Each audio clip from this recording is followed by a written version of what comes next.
Students, आज हम लोग देखेंगे कि मायोकार्डियल इन्फार्क्शन होता क्या है। ये मुझे कार्डियक पैथोलॉजी में सबसे इम्पॉर्टेंट टॉपिक लगा, तो इसलिए मैंने इसको सबसे पहले कवर किया है। तो मायोकार्डियल इन्फार्क्शन जो होता है, सबसे पहले हम देखते हैं कि ये होता क्या है। Myocardial infarction actually cognitive necrosis होता है हमारे कार्डियक मसल्स का। तो जो ये हमारा कार्डियक वास्कुलेचर होता है, इसमें जो कार्डियक मसल्स होते हैं, कार्डियक मसल्स का जो इस्चीमिया की वजह से जो कॉग्निटिव नेक्रोसिस हो रहा है कार्डियक मसल्स में, इसको हम कॉग्निटिव नेक्रोसिस कहते हैं। कॉग्निटिव नेक्रोसिस, आई होप आपने जो अपना नेक्रोसिस वाला चैप्टर था जनरल पैथ में, वो आपने अच्छे से पढ़ा होगा, तो आपको पता होगा कॉग्निटिव नेक्रोसिस क्या होता है। तो कॉग्निटिव नेक्रोसिस हमारे कार्डियक मसल्स में ही मायोकार्डियल इन्फार्क्शन होता है। ये हमारा इस सीवियर इस्चीमिया की वजह से होता है। आगे हम पढ़ेंगे कि इस्चीमिया हो क्यों रहा है, उसके रीजंस क्या हैं। अभी आप ये देख लीजिए कि सीवियर इस्चीमिया की वजह से जो कॉग्निटिव नेक्रोसिस हो रहा है, उसको हम मायोकार्डियल इन्फार्क्शन कह रहे हैं। अब जो रिस्क फैक्टर एसोसिएटेड होते हैं मायोकार्डियल इन्फार्क्शन के साथ, वो देखते हैं। तो जो ये मायोकार्डियल इन्फार्क्शन होता है, ये डिपेंड करता है रेसेस में। जैसे वाइट्स में हमारे चांसेस ज़्यादा होते हैं एज़ कम्पेयर टू ब्लैक्स, ऐसी एज के साथ हमारा मायोकार्डियल इन्फार्क्शन का रिस्क इंक्रीज़ करता है, और पीक हमारी 40 to 65 ईयर्स में होती है। बट ये ध्यान रखना, अगर जो बच्चे होते हैं, बच्चे में अगर कोई हम वो इम्यूनो कॉम्प्रोमाइज्ड है, उनमें कुछ ऐसी कंडीशंस हैं जैसे डायबिटीज़ मेलाइटिस है, तो ये हमारे अर्ली एज में भी हो सकता है। ओके। उसके बाद सेक्स में मेल्स में ज़्यादा होता है as compare to females, but after menopause males और फीमेल्स में इसका रिस्क इक्वल होता है। फिर हम इसकी इटियोलॉजी की अगर बात करें, तो सबसे जो मेन इटियोलॉजीज़ की होती है कोरोनरी एथेरोस्क्लेरोसिस। एथेरोस्क्लेरोसिस में हमने यही पढ़ा था। ये वैसे एक सेपरेट टॉपिक है, इसको हम आगे कवर कर लेंगे बाद के लेक्चर्स में। पर एथेरोस्क्लेरोसिस में हमारी narrowing of epicardial coronary arteries हो रही थी। मतलब एथेरोस्क्लेरोसिस में वही प्लैक डिपोजिशन की वजह से हमारे नैरोइंग ऑफ आर्टरीज हो जाती हैं। तो जब एपिकार्डियल कोरोनरी आर्टरीज की नैरोइंग हो जाती है, तो उसमें उसकी वजह से ब्लड फ्लो टू हार्ट कम हो जाता है। अब ब्लड फ्लो टू हार्ट कम हो जाएगा, इसी को हम इस्चेमिक हार्ट डिजीज़ या फिर कोरोनरी आर्टरी डिजीज़ भी कहते हैं। ये जो कोरोनरी एथेरोस्क्लेरोसिस है, इसका एक्सटेंट कुछ चीज़ों पे डिपेंड करता है। जैसे कितनी कोरोनरीज इफेक्ट हुई हैं, नंबर ऑफ कोरोनरीज पे डिपेंड करेगा। एक हुई हैं, दो हुई हैं, तीनों कोरोनरीज इफेक्ट हो गई है, एंटीरियर पोस्टीरियर वाली जो लेटरल रीजन को सप्लाई करी थी, तीनों इफेक्ट हो गई है, तो ज़्यादा हमारा मायोकार्डियल इन्फार्क्शन होने के चांसेस बढ़ जाते हैं। ऐसे ही स्ट्रक्चर ऑफ प्लैक, स्टेबल और वल्नरेबल प्लैक जो होता है, उस पर भी डिपेंड करता है कोरोनरी एथेरोस्क्लेरोसिस। अब जो आप ये डायग्राम देख रहे हैं, इट इज़ स्टेबल प्लैक। ये हमारा स्टेबल प्लैक है और ये हमारा वल्नरेबल प्लैक है। ओके। जो स्टेबल प्लैक होता है, इसमें डेंस कोलेजनस और थिक फाइब्रस कैप होती है। आप ये फाइब्रस कैप देख पा रहे हैं, कितनी थिक है, थिक फाइब्रस कैप है। इसमें एथेरोमेटस प्लैक है, पर नेक्रोटिक कोर बहुत कम है, कोई नेक्रोसिस नहीं है कोर में, और इन्फ्लेमेशन कोई नहीं है कोर में। पर इस केस में जो हमारा वल्नरेबल प्लैक है, एक तो फाइब्रस कैप आप देखना बहुत thin, very thin fibrous cap. Atheromatous plaque है। कोलेस्ट्रॉल क्लेफ्ट्स आपको देखने को मिल सकते हैं, कोलेस्ट्रॉल क्लेफ्ट। बाकी हमारा ये बहुत बड़ा ये नेक्रोटिक कोर इसमें है, large central necrotic core. Inflammation आप देख सकते हैं, एक्स्ट्रासेलुलर लिपिड्स आप देख सकते हैं। तो इनमें मेन डिफरेंस आपको याद रखना है, इसमें थिक कैप है फाइब्रस कैप, और इसमें थिन फाइब्रस कैप है। इसमें कोई इन्फ्लेमेशन, कोई नेक्रोटिक कोर नहीं है, इसमें लार्ज सेंट्रल नेक्रोटिक कोर है, इसमें इन्फ्लेमेशन है, इसमें आपको एक्स्ट्रासेलुलर लिपिड्स देखने को मिल रहे हैं। वल्नरेबल प्लैक होता है तो हमारे ज़्यादा चांसेस होते हैं MI के, ये ध्यान रखना। ठीक है, हमने ये देख लिया कोरोनरी एथेरोस्क्लेरोसिस का एक्सटेंट। हम डिपेंड करते हैं number of coronaries affected, structure of plaque पे। डिग्री ऑफ ऑब्स्ट्रक्शन पे भी डिपेंड करता है हमारा मायोकार्डियल इन्फार्क्शन। लाइक अगर फिक्स्ड ऑब्स्ट्रक्शन लेस देन 70% हमारी, लेट सपोज, एक मिनट में, ये हमारी ल्यूमन है, इसमें लेस देन 70% अगर आपका एथेरोस्क्लेरोसिस हो रखा है, तो इस केस में पेशेंट एसिम्प्टोमेटिक होता है, MI होने के चांसेस कम होंगे। बट वहीं अगर आपका 75% से ज़्यादा एथेरोस्क्लेरोसिस है, तो ये क्रिटिकल स्टेनोसिस होगा। इसमें हमारा ब्लड फ्लो बहुत कम हो जाएगा, एंजाइना के होने के चांसेस होते हैं 90%। वहीं अगर 90% से ज़्यादा होगा, तो वहीं इनएडिक्वेट ब्लड फ्लो की वजह से MI होने के चांसेस ज़्यादा हो जाएंगे। अब रेट ऑफ डेवलपमेंट की बात करें, तो अगर हमारा स्लो और प्रोग्रेसिव मायोकार्डियल इन्फेक्शन डेवलप करेगा, तो इस स्लोली अगर हमारा ये प्लैक बन रहा है, स्लोली सब कुछ हो रहा है, तो हमारे कोलेट्रल जो सर्कुलेशन है उसको डेवलप होने का टाइम मिल जाता है, मतलब कोलेट्रल सर्कुलेशन बन जाएगा आपका। पर अगर वहीं अक्यूट ब्लॉकेज हो रहा है, एकदम से आपका सब कुछ हो जा रहा है, सारा काम हो जा रहा है एमआई वाला, तो कोलेट्रल सर्कुलेशन नहीं बन पाएगा, तो इस कारण आपका एमआई होने के चांसेस बढ़ जाते हैं। वहीं अगर इन्फ्लेमेशन, देखो एक्सटेंट ऑफ इन्फ्लेमेशन पे डिपेंड कर रहा है। अगर इन्फ्लेमेशन होने के चांसेस, इन्फ्लेमेशन है कोर में, आपके एथेरोस्क्लेरोसिस में इन्फ्लेमेशन है, तो आपका एमआई होने के चांसेस ज़्यादा हो जाएंगे। इसके अलावा अदर भी कुछ फैक्टर्स होते हैं एथेरोस्क्लेरोसिस के अलावा, नॉन एथेरोस्क्लेरोटिक फैक्टर्स, जिसमें हमारा कोरोनरी इम्बोलिज्म की वजह से एमआई डेवलप कर सकता है, कोरोनरी वेसोस्पाज्म की वजह से, अगर ब्लड फ्लो कम हो रहा है, ऑक्सीजन कम मिल रहा है हार्ट को, इन केसेस में अगर डिमांड हार्ट की इंक्रीज हो रखी है, जैसे मायोकार्डियल हाइपरट्रॉफी टैकीकार्डिया में हमारे हार्ट का डिमांड इंक्रीज हो रहा है, तो इस केस में मायोकार्डियल इन्फेक्शन होने के चांसेस बढ़ जाते हैं। ऐसे कुछ मिसलेनियस फैक्टर्स हैं, जैसे वैस्कुलाइटिस, वैस्कुलर डिसेक्शन और शॉक के केसेस में भी हमारा मायोकार्डियल इन्फेक्शन होने के चांसेस बहुत ज़्यादा होते हैं। अब अगर हम पैथोजेनेसिस की बात करें मायोकार्डियल इन्फेक्शन के, तो पैथोजेनेसिस में सबसे पहली जो चीज़ आती है वो होता है हमारा अक्यूट प्लैक चेंज। अब हम देखने वाले हैं एक्यूट प्लैक चेंज।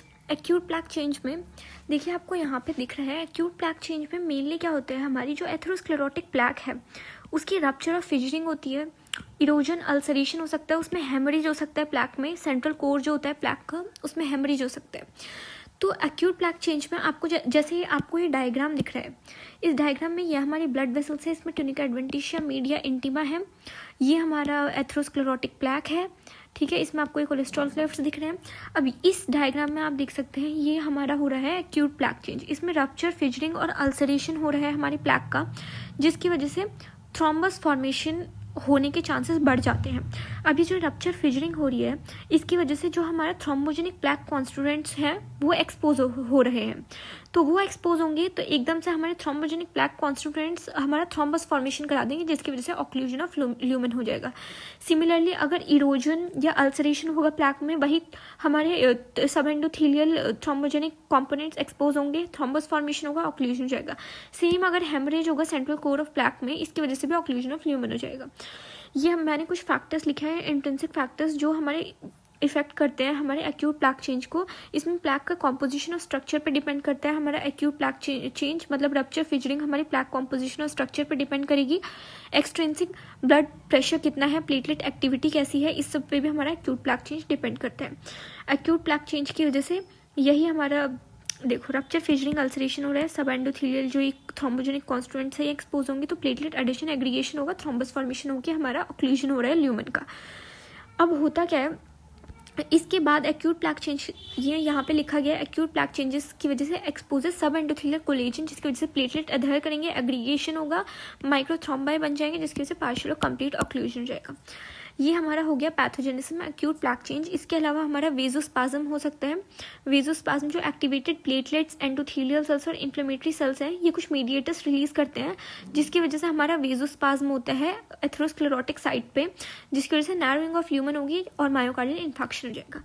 सिमिलरली हमारा एक्टिवेशन ऑफ कोगुलेशन पाथवे होता है, क्योंकि जो हमारे एक्यूट प्लैक चेंजेस जहाँ पे हो रहा है वहाँ पे कुछ टिश्यू फैक्टर्स रिलीज होते हैं, जिसकी वजह से हमारा कोगुलेशन सिस्टम इंक्रीज होता है, कोगुलेशन सिस्टम एक्टिवेट होता है और हमारा साइज ऑफ थ्रोम्बस इंक्रीज करता है।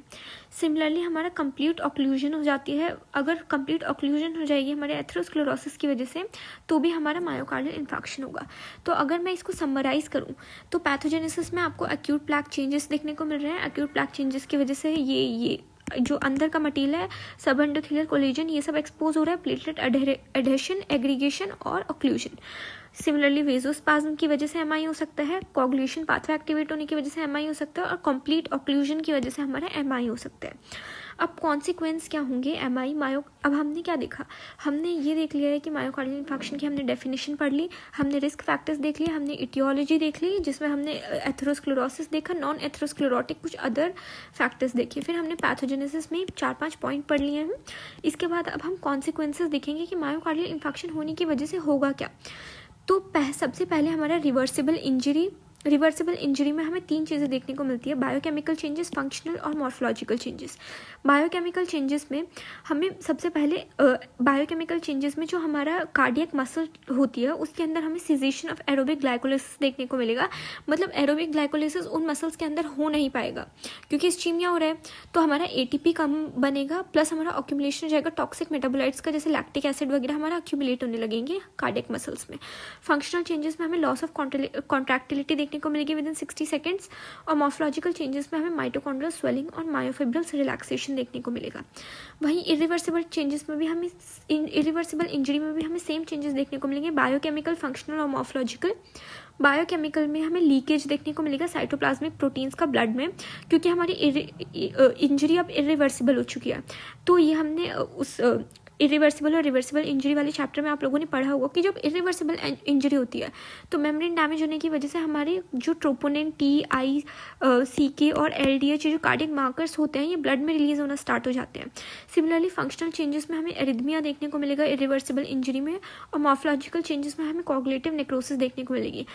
सबसे पहले कॉग्निटिव नेक्रोसिस हमारा सब एंडोथेलियल जोन में होगा और फिर हमारा ट्रांसम्यूरल जोन में होगा। अब अगर हम क्लासिफिकेशन करें MI की, तो depending on the thickness involve हमारे ट्रांसम्यूरल MI हो सकता है, सब एंडोकार्डियल MI हो सकता है। डिपेंडिंग ऑन एज रीसेंट और फ्रेश या फिर ओल्ड और हील्ड हो सकता है, मतलब रीसेंट और ओल्ड हो सकता है। एनाटमिक रीजन के बेसिस पे एंटीरियर, पोस्टीरियर, लेटरल और सेप्टल हो सकता है। इसके अलावा पोस्टेरो लेटरल 2-3 मिक्स करके भी हो सकता है। इस इलेक्ट्रोकार्डियोग्राफी के हिसाब से अगर हम क्लासिफिकेशन देखें तो स्टेमी और नॉन स्टेमी ये सब ने पढ़ाई हुआ है। उसके बाद अगर ये इंपॉर्टेंट है आपके प्रॉफ एग्जाम्स में, यूनिवर्सिटी एग्जाम में ट्रांसम्यूरल और सब एंडोकार्डियल इन्फार्क्ट के बीच में डिफरेंस पूछा जा सकता है। तो ट्रांसम्यूरल में जो नेचर ऑफ लीजन होता है ये हमारा यूनिफोकल और सॉलिड होगा, याद रखना। इसमें यूनिफोकल होता है, इसमें मल्टीफोकल होगा जो सब एंडोकार्डियल होता है। डिस्ट्रीब्यूशन ये आप अपने आप पढ़ लेना, वैसे PG पॉइंट ऑफ व्यू से I don't think it is very important, but आपके प्रॉफ के हिसाब से इंपॉर्टेंट होगा, ये आप पढ़ लेना। उसके बाद हम सबसे पहले अब ग्रॉस देखने वाले हैं मायोकार्डियल इन्फार्क्शन की। मायोकार्डियल इन्फार्क्शन में आपको ये टेबल अच्छे से बिल्कुल याद होनी चाहिए।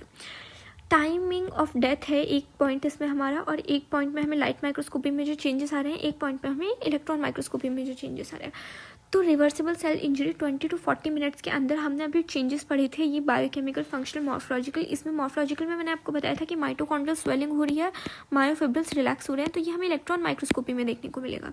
इरिवर्सिबल सेल इंजरी हमें 30 मिनट्स to 4 आवर्स के अंदर हो रही है। इसमें लाइट माइक्रोस्कोपी में आपको देखिए वैक्यूलेशंस देखने को मिलेगा सेल के अंदर, प्लस हमें वेवीनेस देखने को मिलेगी कार्डियक फाइबर्स की, और हमें इलेक्ट्रॉन माइक्रोस्कोपी में माइटोकॉन्ड्रिया के अंदर अमॉर्फस डेंसिटीज़ देखने को मिलेगी, कैल्शियम देखने को मिलता है ये अमॉर्फस डेंसिटीज़ में।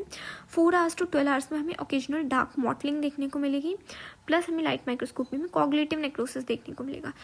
12 आवर्स to 24 आवर्स में हमें ग्रॉस में डार्क मॉटलिंग देखने को मिलेगी, लाइट माइक्रोस्कोपी में हमें कॉग्निटिव नेक्रोसिस, न्यूट्रोफिल्स और कॉन्ट्रैक्शन बैंड नेक्रोसिस देखने को मिलेगा। तो 12 आवर्स to 24 आवर्स में आपको necrosis, cognitive plus contraction band necrosis देखने को मिल रहा है, प्लस हमें न्यूट्रोफिल्स देखने को मिल रहा है। ठीक है, क्या क्या देखने को मिल रहा है? कॉन्ट्रैक्शन बैंड नेक्रोसिस प्लस हमारा कॉग्निटिव नेक्रोसिस प्लस हमारा न्यूट्रोफिल्स देखने को मिल रहा है। अब 1 से 3 दिन के अंदर हमें एक्यूट इन्फ्लेमेशन, 3 से 7 दिन के अंदर क्रॉनिक इन्फ्लेमेशन, 7 से 10 दिन के अंदर अर्ली ग्रैनुलेशन टिश्यू, 10 से 14 दिन के अंदर ग्रैनुलेशन टिश्यू और अर्ली कोलेजन, 2 वीक्स से 2 मंथ्स में हाई कोलेजन, और ग्रेटर देन 2 मंथ्स में हमें स्कार फॉर्मेशन देखने को मिलेगा। तो यहाँ से आपको 3-3 दिन का गैप लेते चलना है। 3-3 दिन का गैप अगर आप लेंगे आपको acute, chronic, early granulation tissue मिलेगा। फिर वापस से 10 से 14 दिन में 3 दिन का गैप लेंगे, ग्रैनुलेशन टिश्यू मिलेगा, 2 वीक्स to 2 मंथ्स में कोलेजन, स्कार फॉर्मेशन। अब अगर हम देखें रीपरफ्यूजन ऑन MI में, तो रीपरफ्यूजन मतलब वापस से हम जो हमारा थ्रोम्बस बना है उसको हम डिज़ोल्व करने की कोशिश करते हैं रीपरफ्यूजन में, ताकि वापस हम ब्लड सप्लाई को मेंटेन कर पाएँ। तो इसके लिए हम थ्रोम्बोलिटिक ड्रग्स यूज़ करते हैं, एंजियोप्लास्टी यूज़ कर सकते हैं, और हम इसके अलावा CABG यूज़ कर सकते हैं। अब CABG का मतलब है कि आप ये कोरोनरी आर्टरी बाईपास ग्राफ्ट कर सकते हैं। अगर हमने विद इन 20 मिनट्स रीपरफ्यूजन कर दिया तो हम प्रिवेंट कर सकते हैं नेक्रोसिस को। अब अगर इसके ग्रॉस देखिए तो ये हेमोरेजिक देखने को मिलता है। रीपरफ्यूज जो इन्फेक्टेड एरिया होता है वो हमारा हेमोरेजिक होता है, क्योंकि जो माइक्रोवैस्कुलेचर होता है वो इस्चीमिया की वजह से इंजर्ड हो चुका है, और microvascular injured due to ischaemia, और जब हम रीपरफ्यूजन करेंगे तो उस माइक्रोवैस्कुलेचर में से लीकेज होगा तो हमें हेमरेज देखने को मिलेगा। माइक्रोस्कोप में हमें एक्यूट इन्फ्लेमेशन और कॉन्ट्रैक्शन बैड नेक्रोसिस देखने को मिलता है। रीपरफ्यूजन का हमने मैकेनिज्म देख लिया, और रीपरफ्यूजन इंजरी हमारे reactive oxygen species, inflammatory cells और कैल्शियम ओवरलोड की वजह से हो सकती है। डायग्नोसिस की बात करें तो डायग्नोसिस में हम 3 तरह से डायग्नोसिस कर सकते हैं। एक तो हम सिम्टम्स देख सकते हैं मायोकार्डियल इन्फेक्शन के, जिसमें हमें रेट्रोस्टर्नल चेस्ट पेन देखने को मिलेगा। ये जो चेस्ट पेन है ये रेडिएट करेगा नेक में, जॉ में और लेफ्ट आर्म में। वीक पल्स देखने को मिल सकती है। डायाफोरेसिस देखने को मिल सकता है, मतलब स्वेटिंग इंक्रीज होगी उसकी डायाफोरेसिस में, और डिस्पनिया देखने को मिल सकता है हमें। ईसीजी में हमें क्यू वेव देखने को मिलेगी, एसटी चेंजेस देखने को मिलेंगे और टी वेव इन्वर्जन्स देखने को मिलेंगे। एसटी चेंजेस में हमें STEMI, non STEMI, ST elevated और नॉन एसटी एलिवेटेड एमआई देखने को मिलेगा। इसके अलावा हमें ये कार्डियक मार्कर्स जो है इसकी ये टेबल आपको याद करनी पड़ेगी। इसमें ट्रोपोनिन टी, आई, CKMB, LDH और मायोग्लोबिन ब्लड में देखने को मिलते हैं। तो इसका ऑनसेट देखो, जो ट्रोपोनिन टी और आई है इनका ऑनसेट और CKMB का ऑनसेट दोनों का 2 to 4 आवर्स में ऑनसेट हो रहा है। पीक हमारी ट्रोपोनिन्स की 48 आवर्स में हो रही है और CKMB की हमारा 24 आवर्स में हो रही है। और नॉर्मलाइज क्या हो रहा है, ट्रोपोनिन टी और आई देखो कितना बड़ा नाम है, तो ये हमारे 7 से 10 दिन में नॉर्मल होंगे। CKMB छोटा सा नाम है तो 72 आवर्स में नॉर्मल हो जाएंगे। ओके, इसके बाद LDH हमारा 1 दिन के अंदर आ रहा है, 24 से 48 आवर्स के अंदर आएगा, 1 दिन के अंदर। पीक इसकी मैनी डेज में आएंगी और 7 से 14 दिन में नॉर्मल होगा। तो ये 1 दिन के अंदर आ रहा है, मैनी डेज, इसमें दिन का हिसाब चल रहा है, और 7 से 14 दिन में नॉर्मल हो जा रहा है। यहाँ पे आवर्स का हिसाब चल रहा था। ओके, यहाँ पे आवर्स का हिसाब चल रहा था। जो मायोग्लोबिन है, मायोग्लोबिन हमारा अर्लीस्ट मार्कर होता है, तो ऑफकोर्स ये आवर्स में आएगा, 1 से 3 आवर्स में आ जाएगा। पीक हमारी 8 to 12 आवर्स के अंदर आएगी और 24 से 36 आवर, मतलब 1 दिन के अंदर इसमें सब कुछ हो भी जा रहा है, क्योंकि अर्लीस्ट मार्कर है। मोस्ट सेंसिटिव और स्पेसिफिक हमारी याद रखना ट्रोपोनिन्स होते हैं। CKMB हमारा सेंसिटिव होता है पर स्पेसिफिक नहीं होता, और LDH भी हमारा नॉन स्पेसिफिक होता है। इसके अलावा हमें कॉम्प्लिकेशंस ऑफ MI पूछी जाती है, तो कॉम्प्लिकेशंस ऑफ MI में फर्स्ट 24 आवर्स में हमें क्या देखने को मिलेगा, एक तो शॉक की कंडीशन डेवलप हो सकती है फर्स्ट 24 आवर्स में, कार्डियोजेनिक शॉक। इसके अलावा कंडक्टिव डिस्टर्बेंसेस जैसे कि एरिथमिया देखने को मिलेगा, अक्यूट पल्मोनरी इडीमा देखने को मिल सकता है, और हीमोपेरिकार्डियम आपको देखने को मिल सकता है। हीमोपेरिकार्डियम कार्डियक टेम्पोनेट भी बोलते हैं जिसे हम। तो इसमें सारे सी से आपको याद आ जाएंगे। सी से कार्डियोजेनिक शॉक, सी से हमारा कंडक्टिव डिस्टर्बेंस जिसमें एरिथमिया आ रहा है, सी से हमारा कार्डियक टेम्पोनेट, तो ये हमारे सारे सी से मिल रहे हैं। इसके अलावा acute pulmonary oedema first 72 hours में देखने को मिलेगा। फर्स्ट 3 वीक्स में ये सब तो हो ही सकता है, इसके साथ साथ हमें पेरिकार्डियल इफ्यूजन देखने को मिलेगा, मायोकार्डियल रप्चर देखने को मिल सकता है, मायोकार्डियम का भी रप्चर हो सकता है, पैपिलरी मसल्स का, कॉर्डे टेंडिने का और इंटरवेंट्रिकुलर सेप्टम का डैमेज हो सकता है, रप्चर हो सकता है। थ्रोम्बोइम्बोलिज्म भी आपको फर्स्ट 3 वीक्स में देखने को मिलेगा। तो इसमें ये C3 के साथ साथ हमें पेरिकार्डियल इफ्यूजन देखने को मिल रहा था, रप्चर देखने को मिल रहा था, कॉर्डे टेंडिने, पैपिलरी मसल्स, मायोकार्डियम वगैरह का, और थ्रोम्बोइम्बोलिज्म देखने को मिल रहा था। लेट कॉम्प्लिकेशंस में हमें cardiac aneurysm, chronic ischaemic heart disease, congestive heart failure, pulmonary hypertension, chronic ischaemia, ये सब देखने को मिलेगा। तो ये हमारा इट्स ऑल अबाउट हमारा MI।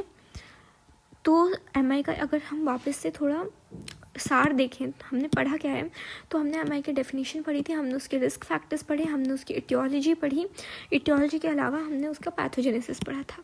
पैथोजेनेसिस के बाद हमने कॉन्सिक्वेंसेस पढ़े थे, जिसमें हमने रिवर्सिबल और इरिवर्सिबल इंजरी पढ़ी थी, क्लासिफिकेशन पढ़ा था, हमने इसकी ग्रॉस देखी थी, रिपरफ्यूजन इंजरी और रिपरफ्यूजन देखा था, मायोकार्डियल इन्फेक्शन का डायग्नोसिस देखा था, और कॉम्प्लिकेशंस देखी थी। ये हमारा MI समराइज हुआ। Thank you students.